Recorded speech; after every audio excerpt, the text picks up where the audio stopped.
美好的生活不一定要在城市，有时农村也是一个不错的选择。这名小哥回到乡下农村，用石头建造和翻新了老房子，有目标就去做，有计划就去实践，人生才不会留有遗憾。看到许久未打理的小院杂草丛生，小哥用锄头将其连根拔起。这一步完成，小哥回到石屋旁继续给石缝抹水泥。这样的石头墙其实在农村很常见，因为贫穷买不起昂贵的建筑材料，就从大山或其他地方挖石头建墙。接着小哥在屋内调配出稻草泥，一把接一把地糊在墙面上，准备用稻草泥给石头墙做墙面。这也算是现代做复古效果所主打的一种墙面涂料了。不管是60、70年代还是80年代，泥巴墙都曾经是建筑材料的主流，但随着改革开放，泥巴墙逐渐被稻草泥取代。因为泥巴墙会掉渣，需要月月甚至天天维护，而稻草泥不同了，它不会掉渣，不会起灰，还有一定的抗裂功能，寿命能够达到10年以上。农村人这才逐渐喜欢上了它。做完一层墙面后，小哥蹲到小院，用石头铺路，挖出土坑，再埋入石头，使其与地面齐平，这样走路就不会硌，脚踩在上面也比较舒适。道路一侧放置石桌的区域，以前常有老人乘凉，小哥把这里的土地全铺满石块，调整下位置，使其变平整后，再用水管冲洗一遍，花了2天时间才终于把这个地面铺好。接着倒入一些碎石子，用扫帚把它们扫进石头间的缝隙，从而填满整个地面。现在屋内泥墙干了，小哥开始给墙面刮腻子，先给墙面喷一遍水，提高附着力，然后挂上如同薄纱一般的网打底，还在上面刷腻，并用抹灰刀涂抹平整。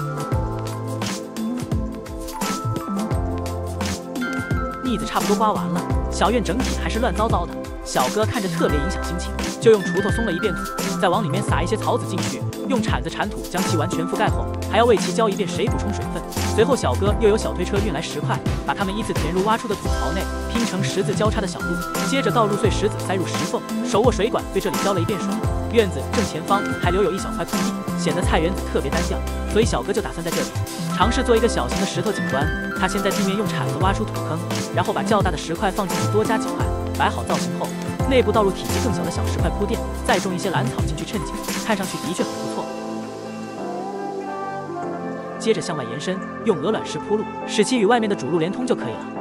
而这片区域就相当于一个花坛，又在边缘挖出土沟内，塞入石块，准备给其围上围边，将花坛与道路区分开来。最后再撒一遍水，清掉表面的灰尘。现在小哥来到小院距离较远的一处空地，打算因地制宜改造一下，给这里建造一个人工造景。首先用铲子一点一点铲土，尽量保持这里的原貌。当把碎石块都清出去后，冲洗干净，把这些怪骨嶙峋的石头放上去，几块叠加起来做造型，模拟成东非大峡谷的样子。两侧连接处可能是栈道，也可能是木桥，用石块代替铺成，了一条通道，再找来一些石头在上方垒墙，这部分应该代表的是水洼。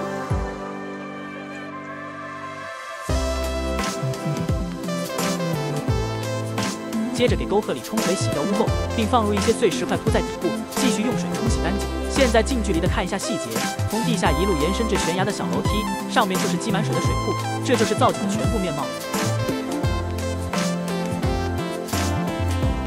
过了几天，小哥打算收拾一下菜地，趁着种植的季节，他准备种点向日葵和豆角，还有西红柿。小哥掏出耙子犁了一边菜地，从里挖好上下起伏的土坡，再在封顶的圆孔塞进种子，封底倒入乌黑的牛粪当肥料，打开水龙头开关，给菜地浇一遍水。随后小哥蹲到花园与小路交界处，重新铺设草皮和装饰用的碎石子，并借助石块位边显现出分界线。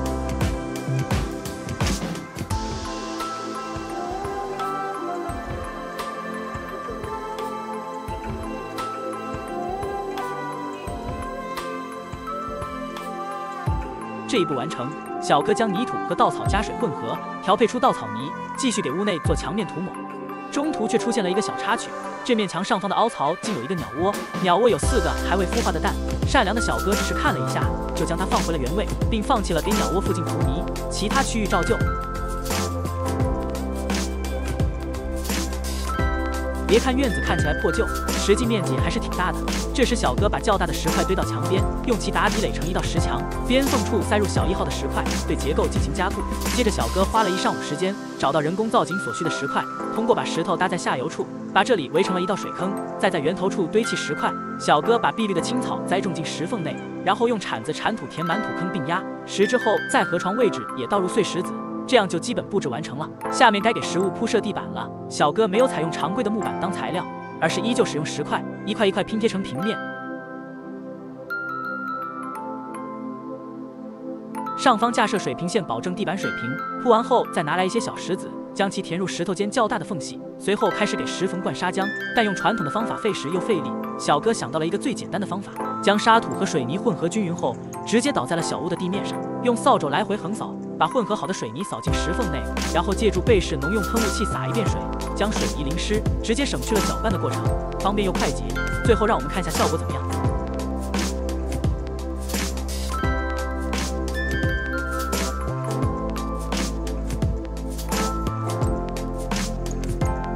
随着一段时间过去后，剩下的石头一直在房子前墙堆着。今天就把前墙的碎石块整理一下，用它们铺一条70公分宽的小走廊。先把高低不平的地面挖一下，大概推成一个平面，这样的话铺起来会好铺一点，效率也更高一点。然后就可以在上面铺石块了。小院的菜园子自从上次撒进种子之后，今天看了一下，长得还不错。不过要赶紧给豆角搭个架子，几根竹子经过简单的捆绑组成架子，再把豆角的藤蔓缠在竹竿上，更利于它的生长。顺便把旁边的杂草清理一下。杂草清理干净后，必须打一遍除草剂，将它们彻底扼死在萌芽之中。经过此次清理，院子瞬间看上去整洁了不少。但小哥仍不满足，又跑到田地的路边，用铲子铲走了10几块草皮，然后运回小院将其平整，地铺在碎石路面的旁边，将石洲所在的区域围满一圈。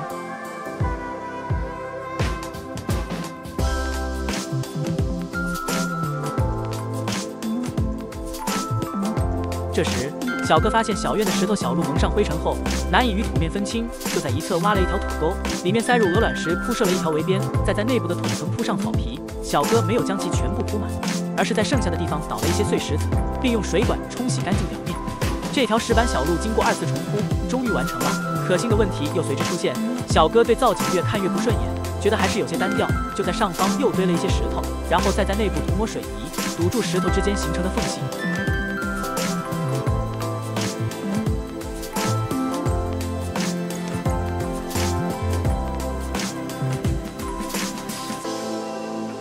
一路向下延伸，用电钻打掉冗余的石块，下游再摆一排石块堵住，最后掏出水枪冲洗干净。这样等哪天下起雨后，就能在人造景观形成一个池塘，想必会非常漂亮吧。石屋旁边有个石板阶梯，踩上去非常结实，从这里可以直接上到屋顶，将整个小院的景象尽收眼底。下面该装修主屋了，小哥觉得修复主屋外墙还是采用传统的方法比较好，也就是用白水泥抹墙，尽量保持房屋原本的面貌。第一步就是用铲刀铲掉表面的墙皮，用水冲一遍后，用水泥砂浆打底，就可以涂抹水泥了。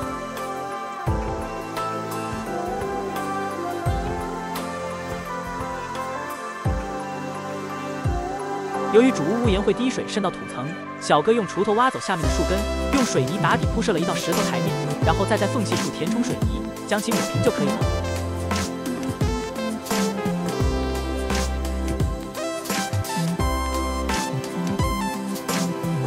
然后小哥又掏出锄头，挖掉了门前的路面，打算和屋檐滴水处一样，也给这里铺成石头路面再将石头和渣土都清理出去后，小哥一边在路边抹水泥，一边贴上石块固定，按照这样的方式循环往复，直至拼成一个平面，再把2砖之间的缝隙给刷上白色，还原它该有的样子。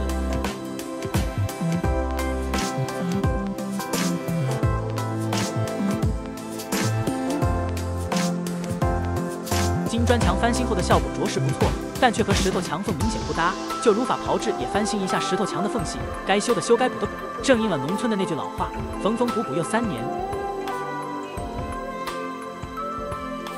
现在主屋的缝隙做完了，剩下来的还有门窗，就顺便把屋里的老物件都搬了出来，打扫了一遍房间。下面该进入整体了。小哥爬上梯子，先卸下主屋的门窗，然后用角磨机打磨一遍，磨掉一层皮，使其变得洁净如新。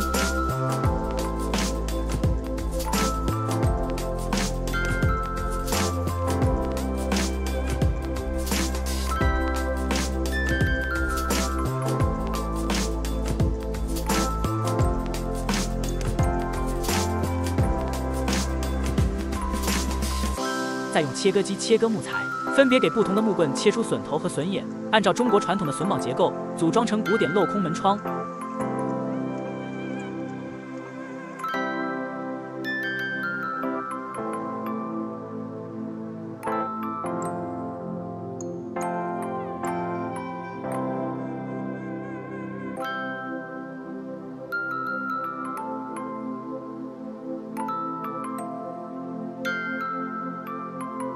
不看不知道，一看吓一跳。这种由木头镶嵌成的复古木窗，在兼具了实用性与观赏性外，其本身的结构也非常结实牢固，成功的将古典艺术融入到了现代生活中。门窗制作完成后，小哥将原本的窗体全部拆除，只保留了四周的窗框的部分，再在两侧凿出方槽装上铰链，另一端与新窗户相连，打进铁钉固定就完成安装了。接着按同样的方法，给15也装上同样的木窗。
紧接着，小哥给主屋墙体打进木棍，将收来的玉米棒子挂了上去，从而起到一定的装饰作用。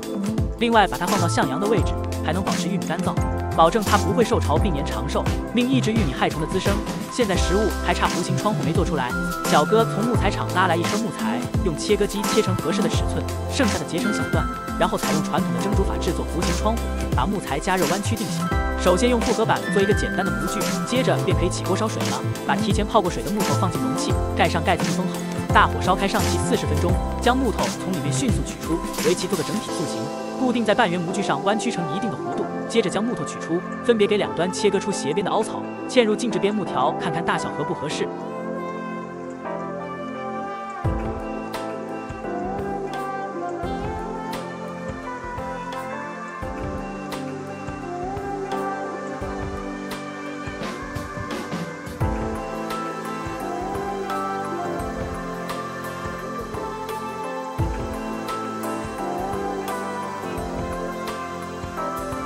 然后用制作木窗的方式拼接木条，组装得到所需的弧形窗户，再将其一一镶进15孔洞内，用实锤敲击把位置对齐，直接一步到位。安装好之后，给边缝处抹上水泥，使其牢牢地固定在上面，避免因撞击出现移位破损的情况。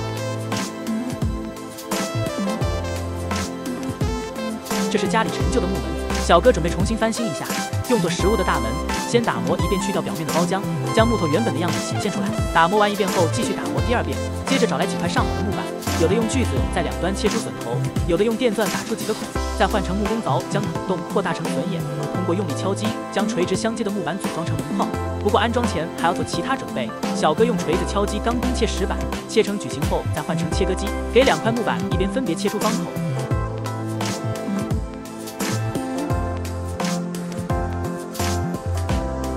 将其分别摆在食物的进门处，正好占据了整个门的宽度。接着再把组装好的门框放进方口内，浇筑水泥进行固定，就可以把木门安装上去了。用水泥填充门框与墙体的缝隙，并给木门安装传统的门锁与拉环。小哥觉得这样才有生活气息，更何况这里在乡下没什么贵重物品，小偷光顾的几率不大。最后再在上方装上弧形窗户，小院改造终于取得圆满成功。而本期视频到这里就结束了，感谢大家的观看，我们下期不见不散。